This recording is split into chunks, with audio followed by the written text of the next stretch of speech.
tarde, queridos. Bom ver vocês aqui. Apesar de não estarmos nos vendo, né? Nós estamos diante de uma filmadora, de um celular filmando, mas saber que você depois vai ouvir essa mensagem e que essa mensagem produza vida no seu coração, produza bênção. Nós estamos numa nova série de mensagens falando sobre relacionamentos perigosos e hoje estamos trazendo aqui uma forma de, dentro daquilo que a gente já falou anteriormente, que nós muitas vezes sabotamos os nossos planos, sabotamos os planos de Deus, né? Fazendo um processo de autossabotagem. Então nós vamos ainda falar um pouco sobre isso, e hoje eu vou estar trazendo a mensagem chamada autossabotagem, lidando com o desânimo. Desânimo. E eu queria convidar os irmãos para ler um dos salmos dos filhos de Coré, o Salmo 42, que é muito lindo na Bíblia, que fala assim: como a corça anseia por águas correntes, a minha alma anseia por ti, ó Deus. A minha alma tem sede de Deus, do Deus vivo. Quando poderei entrar para apresentar-me a Deus? Minhas lágrimas têm sido meu alimento de dia e de noite, pois me perguntam o tempo todo: onde está o seu Deus? Quando me lembro dessas coisas, choro angustiado, pois eu costumava ir com a multidão, conduzindo a procissão à casa de Deus, com cantos de alegria e de ações de graças entre a multidão que festejava. Por que você está assim tão triste, ó minha alma? Por que você está assim tão perturbada? Dentro de mim, põe a sua esperança em Deus, pois ainda o louvarei. Ele é o meu Salvador e o meu Deus. A minha alma está profundamente triste, por isso de ti me lembro, desde a terra do Jordão, das alturas do Hermon, desde o monte Mizar. Abismo chama outro abismo. Ao rugir das tuas cachoeiras, todas as suas ondas e vagalhões se abateram sobre mim. Conceda-me, Senhor, seu fiel amor de dia, e de noite esteja comigo a sua canção. É a minha oração ao Deus que me dá vida. Direi a Deus, minha rocha: por que te esqueceste de mim? Por que devo sair vagueando e pranteando, oprimido pelo inimigo? Até os meus ossos sofrem agonia mortal, quando os meus adversários zombam de mim, perguntando o tempo todo: onde está o teu Deus? Por que você está assim tão triste, ó minha alma? Por que você está assim tão perturbada dentro de mim? Ponha a sua esperança em Deus, pois ainda o louvarei. Ele é o meu Salvador e o meu Deus. Então aqui nós estamos diante do salmista, um dos filhos de Coré, que era um levita, que escreveram alguns salmos que estão na Bíblia. Ele está enfrentando uma situação de desânimo, de abatimento, né? O rei Davi também escreveu vários salmos onde ele expressa, em muitos desses salmos, seu desânimo. Derrama o seu coração diante de Deus, anseia por um alívio vindo de Deus na sua alma, no seu psique, na sua mente. E o salmista, que ele usa uma linguagem poética linda, ele, na mente dele é como uma corça que está andando pelo deserto, precisa de um oásis onde encontre água para se refrigerar. É assim que a alma dele, como ele se sente em relação a buscar a Deus, ter sede de Deus. Isso é um sentimento, irmãos, que todo cristão precisa ter. Se não tem, busque isso, irmãos. Nós devemos ansiar por essa comunhão com Deus. Nós devemos orar o tempo todo. O tempo todo. Paulo fala: orai sem cessar. Jesus fala: entre no seu quarto, tranque a porta, mas não é só no seu quarto, é o tempo todo o seu pensamento está indo para Deus, buscando Deus. Aí nós lendo nesse salmo lindo, né? Do verso 3 ao 6 ele chora, e a gente vê que ele perdeu o apetite, que seus inimigos estão desafiando ele, desafiando a sua fé. Cadê o seu Deus? O seu Deus que você tanto pregou, cadê ele agora? Então ele se sente esmagado, ele se sente moído, mas o que ele faz, irmão? Repare que é um jogo mental o tempo todo. Ele começa a trazer à memória dele os tempos felizes, que ele ia à casa de Deus, né? Em procissão, uma grande alegria. Ele começa a conversar consigo próprio. Ele passa, e à medida que ele conversa também, é uma conversa em duas vias, porque ele conversa consigo e conversa com Deus ao mesmo tempo. Ele ora a Deus, ele recorda, ele traz à memória os livramentos que Deus fez na vida dele, as diversas vezes que Deus livrou ele. No verso 7 ele usa uma linguagem tão forte, irmãos. Ele diz que a tristeza que ele sente é como fosse ondas, né? Vagalhões de ondas caindo sobre ele. Quem mora no litoral, em alguma cidade do litoral, que tem praias oceânicas, sabe o que é isso? Eu sou carioca, eu ia à praia, às vezes uma praia de Copacabana, ou de Ipanema, ou da Barra, sei lá, você entrava nas águas, quando o mar estava revolto, às vezes você tomava um caixote, né? A onda via, batia em você, te levava para longe, você perdia o equilíbrio, você perdia o chão.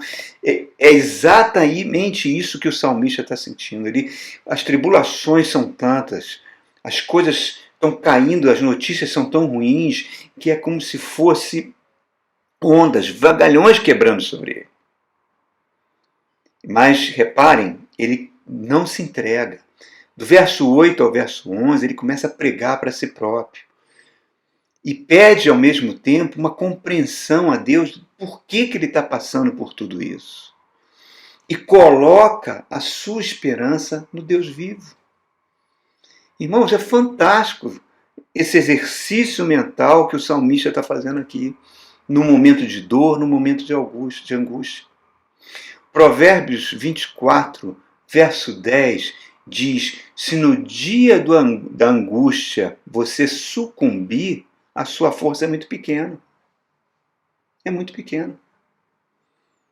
Então, para a gente começar a entender esse processo de lidar com a angústia, o primeiro fato que a gente não tem como, digamos assim, é uma verdade irrefutável, é um fato irrefutável, nós sempre passaremos por aflições de alma e passaremos por angústia enquanto vivermos nesse mundo.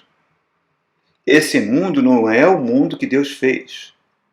O pecado entrou no mundo e transformou o mundo num ambiente de sofrimento, um ambiente de dor.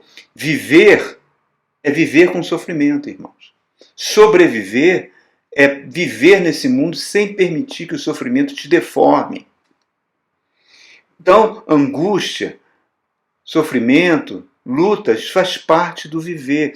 Eu sei que isso causa um grande desânimo.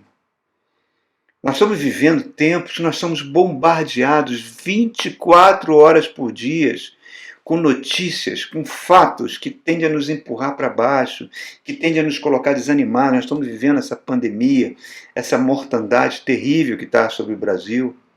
Você liga a televisão, você se deprime. Você vê as notícias na internet, você se deprime, nenhuma mídia te coloca para cima. Prognósticos, cenários desanimadores. Essa semana foi publicado um estudo disseminado nas mídias sociais, um estudo feito por 14 agências de inteligência nos Estados Unidos. Nem eu sabia que tinha tantas. 14 agências de inteligência fizeram um cenário e prognósticos extremamente desanimadores, dizendo que vão surgir novas pandemias tão perigosas quanto a do Covid, que nós estamos vivendo uma crise ambiental sem precedentes, principalmente causado pelo intenso desmatamento que a Amazônia vem sofrendo nos 2 últimos anos. Que esse desmatamento vai causar seca, vai causar fome no mundo, desequilíbrio no clima, que o conflito entre China e Estados Unidos vai se acirrar, que cada vez mais as pessoas ficarão cada vez mais politizadas, mas em termos partidários, inimigas entre si. Cada vez o fanatismo religioso vai crescer cada vez mais. Cada vez mais haverá recessão, desemprego. Irmãos, essas notícias é um roubo, é um assalto a nossa fonte de poder. Qual é a nossa fonte de poder, irmãos? Está lá em Neemias, capítulo 8, verso 10. A alegria do Senhor é a nossa força. Deus se alegra com o seu povo.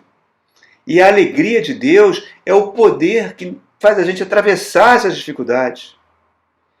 E a gente se esquece, irmãos, aquilo que o apóstolo Paulo colocou lá na Epístola aos Efésios, no capítulo 6, que os dominadores desse mundo são tenebrosos, são forças espirituais da maldade. E dominam como? Trabalhando na mente das pessoas, principalmente para produzir desânimo. Aquilo que o apóstolo chama as setas inflamadas do maligno. Pensamentos que varrem as mentes das pessoas, que levam para situações de dia a dia, onde as pessoas se deprimem, como esse salmista está aqui vivendo. E essas pessoas vão se desanimando, e muitas vezes a gente se desanima também.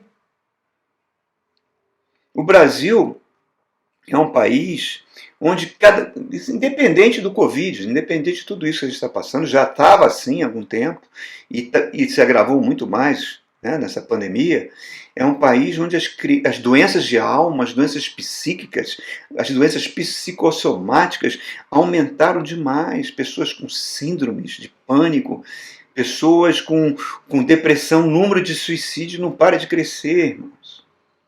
Ao mesmo tempo que a gente vê esse cenário tenebroso, a gente vê as indústrias farmacêuticas no Brasil, especialmente no Brasil, elas têm um lucro fantástico.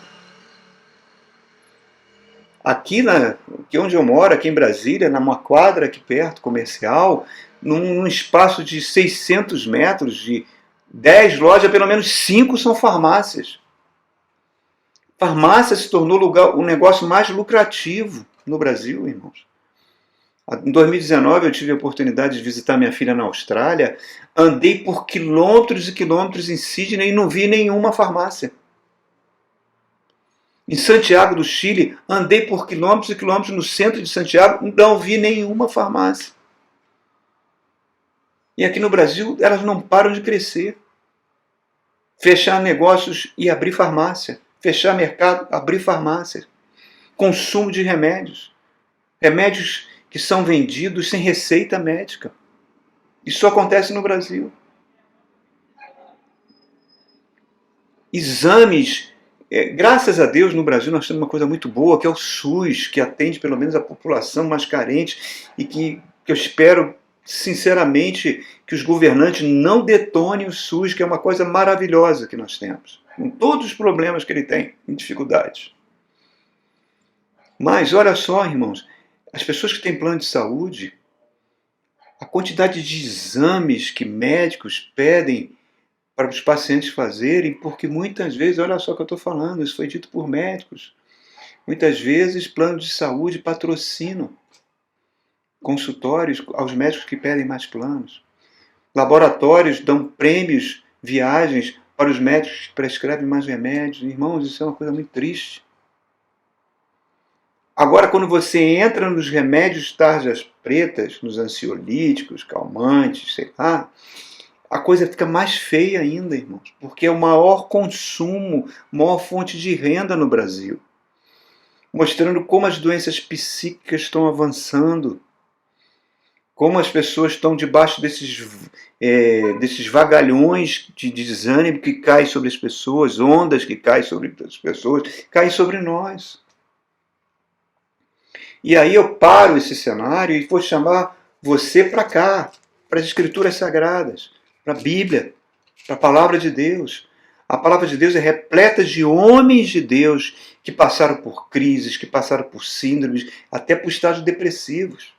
O profeta Elias, rei Davi, muitos salmistas como esse agora dos filhos de Coré, apóstolo Pedro, apóstolo Paulo, homens de Deus que viveram situações difíceis e dramáticas, com perseguição, com prisão, vegalhões que caíram, e como é que eles lidavam com o desânimo. É isso que eu quero trazer nesse nosso encontro. Como nós devemos lidar com o desânimo.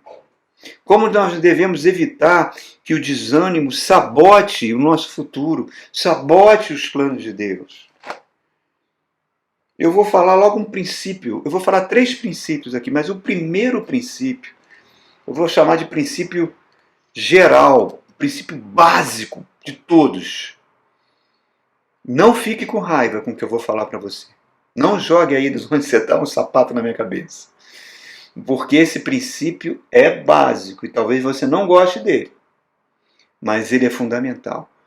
O cristão, se você tem Jesus Cristo como seu Senhor e Salvador, se você crê que Ele é o Filho de Deus, que Ele morreu e ressuscitou, que Ele está sentado à direita de Deus, que Ele detém toda a autoridade no universo, que Ele tem o poder de vida e morte, que Ele é a cabeça do corpo. Se você crê nele, se você se considera um discípulo de Jesus, eu tenho o primeiro princípio é que você não tem o direito de ficar deprimido e desanimado.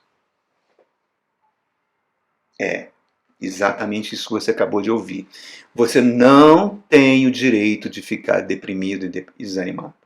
Ah, pastor, você é muito duro, você é muito insensível, você não sabe o que eu estou passando, você não está me pegando no colo, não está me dando um afago, um beijinho na bochecha, você não está trazendo nenhum consolo, não, você é muito duro. Não sou não, irmãos. Não são não. Se você está esperando que eu lhe dê uma resposta psicológica, uma resposta de autoajuda, eu não vou fazer isso. Eu vou trazer você para cá, para as Escrituras Sagradas. O que o diabo quer fazer, o que as forças das trevas querem fazer, é colocar um véu na sua mente. Um véu que vai trazer confusão e cegueira.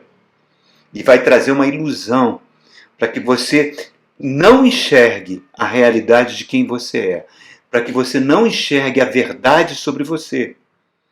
E quanto mais rápido você entender essa verdade, tá? Maior e mais rápida será a sua libertação. É uma tragédia quando a gente vê cristãos catalogando suas depressões, suas síndromes, às vezes que foram tão machucados por pai, por mãe, por pessoas no passado e que conseguem e vão vivendo a vida empurrando com a barriga e vão ficando cego para essa realidade espiritual que a Bíblia fala. Cego para enxergar o todo. Um cristão deprimido e derrotado, sentado no canto, querendo que a vida leve ele, totalmente passivo, ele está se esquecendo que milhões de pessoas ao redor dele estão indo para o inferno. Está se esquecendo que ele é luz do mundo e sal da terra. Está se esquecendo que a preocupação que ele tem com o que ele está passando está tornando ele inútil para o reino de Deus. Então esse é o primeiro princípio, irmãos.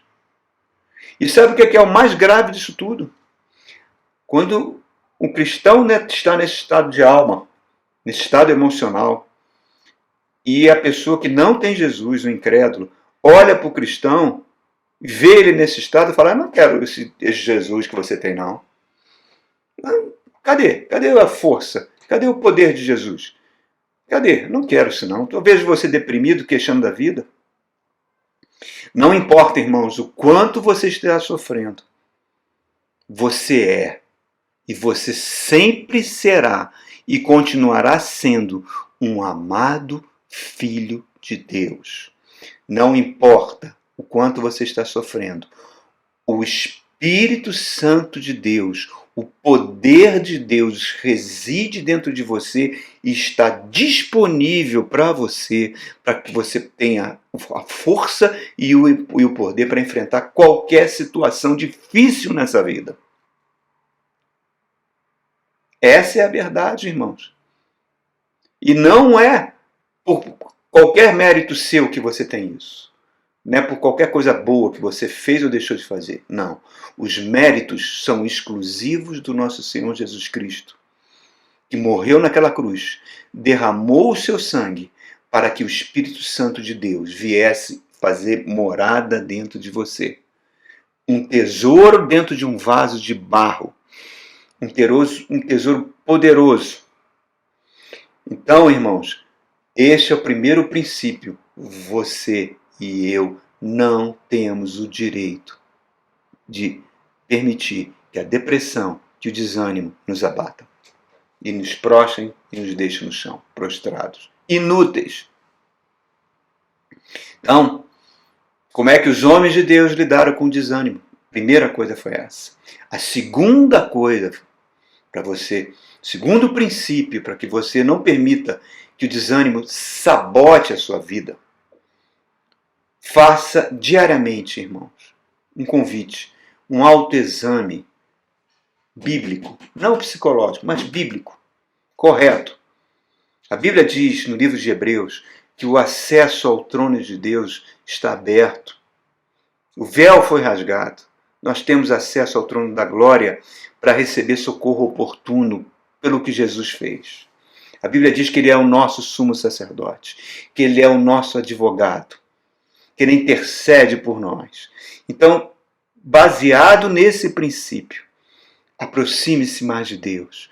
Seja uma pessoa que busque a presença de Deus, como o salmista diz que a corça tinha sede das águas, que a gente tenha essa sede de Deus por oração e aproximar de Deus, não duvidando da inteligência de Deus, mas reconhecendo as nossas falhas, reconhecendo as nossas fraquezas, arrependendo-se dos nossos pecados e mostrando ao Senhor o quanto os nossos vícios e fraquezas, que a gente às vezes está tendo tanta dificuldade para nos libertar, nos colocam para baixo. Mostre o seu pesar.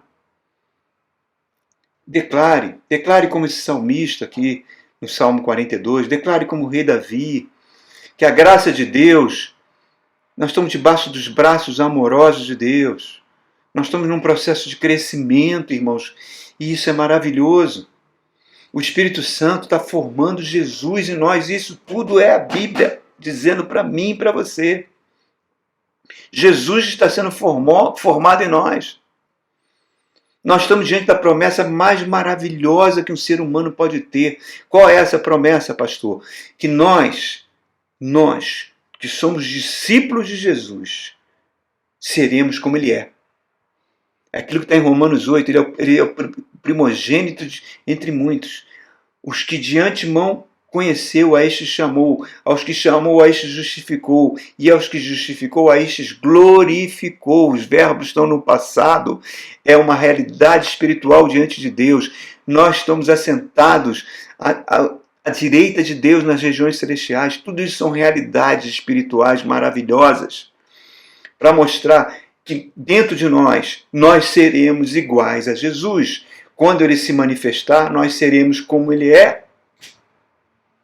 Provérbios 24:10 fala: se você é fraco na angústia e se deixa bater, a sua força é pequena. É tudo que o diabo quer, irmãos. Ele quer que você corra para os remédios. Ele quer que você corra para os médicos, para os analistas. Não estou dizendo que isso não tem o seu lugar. Tá? Dentro da sua vida pode ter um momento que você até precise disso.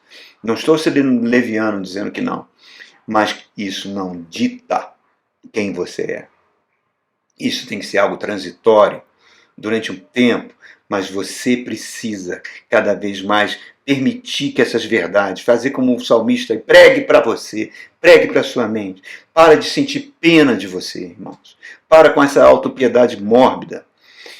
Porque isso vai sabotar os propósitos de Deus para a sua vida. Tome essa decisão, levante, bola para frente, porque os planos de Deus vão se cumprir. Salmo 139 fala: tu me formaste ainda a massa informe no ventre da minha mãe, de um modo maravilhoso, e todos os meus dias estão escritos. Deus está nossa vida está rigorosamente debaixo do controle de Deus. Tenha consciência de um poder transformador que está operando em você. Romanos 8 diz: agora não há mais condenação para aqueles que estão em Cristo Jesus, porque a lei do Espírito da vida te livrou da lei do pecado e da morte. A lei do Espírito da vida é uma lei, é o zoe de Deus que está atuando em mim e em você e reside pela pessoa do Espírito Santo em mim, irmãos. Jesus Cristo, que tem toda a autoridade sobre a terra. Ele falou: eu sou o cabeça, vocês são o corpo de Cristo. Nós pertencemos ao corpo de Cristo. A cabeça que comanda o corpo. Jesus comanda a minha vida, irmãos. Ele manda o poder necessário. Aquele que me ama e obedece os meus mandamentos, eu e o Pai faremos morada nele. Evangelho de João. Então essas verdades são fantásticas. Ele via poder para os membros do corpo, para mim e para você. Ele fala: eu sou a videira verdadeira e vocês são os ramos. Sem mim nada podereis fazer. Então o poder está em você, irmãos. Faça como esse salmista, confesse, confesse. Louve o tempo todo, louve a Deus, ore, isso é arma espiritual de poder. Essas verdades são gloriosas, que vai transformando a sua mente. Ah, pastor, você não sabe o que eu estou passando. Ah, se o senhor soubesse meus problemas. Quando você fala isso, irmãos, você está matando a sua confissão de fé. E o diabo está levando vantagem na sua vida. Quando você começa a colocar os mais você não sabe isso, mais você não sabe aquilo. Os sis, se eu fosse assim, se eu tivesse um pai diferente, se eu tivesse um emprego diferente, se eu tivesse uma esposa diferente, se eu tivesse... Enfim, esse monte de dificuldade que a gente usa como desculpa, para não assumirmos a verdadeira identidade, a gente está prejudicando, irmãos. A luz da verdade vai ficando obscura. E a verdade é que nos liberta. Conhecereis a verdade e sereis livres. Não importa, irmãos, o que está acontecendo agora contigo. O que está acontecendo, por mais doloroso, por mais difícil que você esteja passando, não é a realidade da sua vida. Aquilo que o apóstolo Paulo fala na segunda carta aos Coríntios. As leves tribulações dessa vida. Leve, olha que é um homem que sofreu muito. Não se comparam ao peso de glória que está reservado para nós. Tudo que você está passando agora, irmãos, é transitório. Por isso que ele fala: não fixe seus olhos nas coisas que você está vendo, que elas são transitórias, elas são irreais, elas vão passar, mas sim naquilo que você não está vendo. Isso é o real. É a fé, enxergar com os olhos da fé. E o terceiro e último princípio, irmãos. Resista na sua mente às setas malignas, aos pensamentos de derrota, aos pensamentos que diz que você não prosseguiu, não está progredindo na vida, que você continua com os mesmos vícios, continua fraco, que você não tem força nem para romper relacionamentos que estão te destruindo. Resista a isso, irmãos, porque isso não vem de Deus. Aprenda a se ver como Deus vê você. Aprenda a se ver com os olhos de Deus. Jesus falou: venham a mim os que estão cansados e sobrecarregados, e eu vos aliviarei. Vamos cambiar. Me dá o teu fardo e pegue do meu jugo que é suave. Satanás sempre vai te levar a comparar com as vidas dos outros, irmãos. Essas redes sociais, onde as pessoas ficam postando: olha que restaurante maravilhoso, olha como eu estou bonito, olha como que viagem maravilhosa que eu estou fazendo. Pessoas, artistas que pagam UOL, pagam aos sites, ao site da Globo, enfim, pagam para poder dizer: olha, hoje eu estou na praia tal, hoje eu estou usando biquíni tal. Para quê? Para que tenha cada vez mais seguidores, mostrando uma mentira. Porque todo ser humano sofre. Nós estamos mergulhados num ambiente de sofrimento. Não se sinta, não se compare com a vida de ninguém, irmãos. Cada um tem seu quinhão. Você é a obra-prima, você é inimitável. E você é essencial para o funcionamento do corpo de Cristo. E você está em obras. Pastor, eu sou muito feio. É feio? Olha o Gandhi não era bem feinho, desculpe falar isso, irmão. Mas tá lá, barrigudinho, magrinho, pernas arqueadas, careca, e era a pessoa mais amada por milhões de seres humanos na Índia, que achavam ele lindo. Então, irmão, não tem esse negócio de feiura física, irmão. Você é lindo, você é maravilhoso, você é único. E se você acha que não está tendo resultados agora, que você ora pelas pessoas da tua família, mas ninguém se converte, pelo contrário, que você é alvo de zombaria, que todo mundo está nem aí para você, irmãos, Um dia eles vão te agradecer pela tua fé. Um dia, quando estiverem no céu, eles vão ver que a luz que brilhava em você, a verdade que estava presente em você, livrou-os do inferno. Eu vou falar o último verso aqui para você, irmãos, que está na carta aos Gálatas. Guarde no coração esse verso. No verso 6, que diz o seguinte, capítulo 6, verso 9.